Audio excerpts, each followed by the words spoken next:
If your family is planning to move to the Dominican Republic, there's one part of the process nobody explains well: preparing the documents that actually let you function in the country. And if you miss even one step, everything else becomes harder. Welcome to day 18 of my 30-day YouTube challenge. Every day, weekday, I'm pulling back the curtains and sharing the real process, not the polished version, of how we're preparing to move our family from Miami to the Dominican Republic.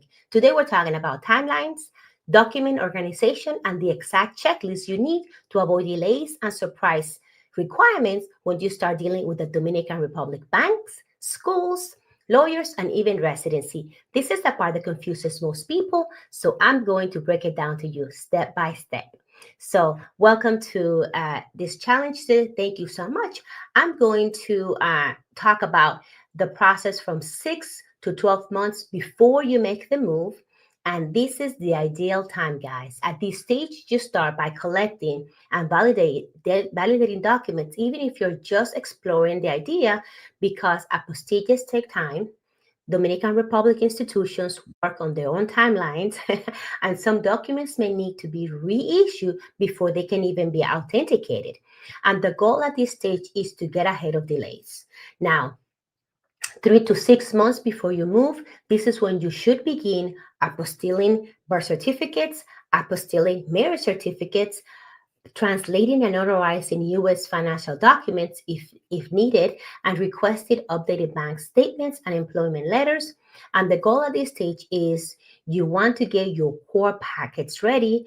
And at 1 to 3 months before your move, this is what you want to finalize: your cedula, if you're Dominican born, a marriage recognition paperwork, kids apostilles, birth certificates, your financial packets for banks or residency, and make digital copies and store them securely.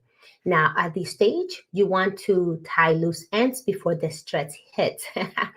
Now, let's talk about what you want to do. The second stage is you want to organize your documents, and there's 3 steps for this. You want to create 3 document folders, physical and digital. And the first folder you want to do is identity folder.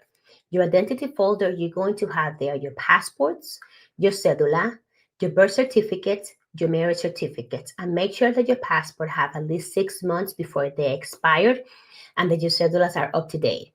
And in the second folder, you want to call this legal residency folder, legal/residency folder. And there you want to have your apostille documents, translations if you had any, consulate receipt, and part of attorney if you use any. And your third folder, you want to name this financial folder. Here you want to have your 3 months of bank statements, you want to have your pay stubs, and you want to have W-2s or any income proof. And if you do own a property, even here in the US, you want to have property ownership documents there as well.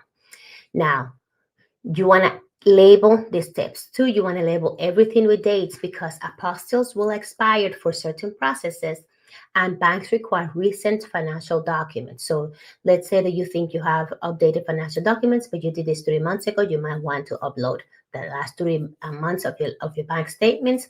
And your residency offices require consistency. So, and then step 3, you want to store originals separately.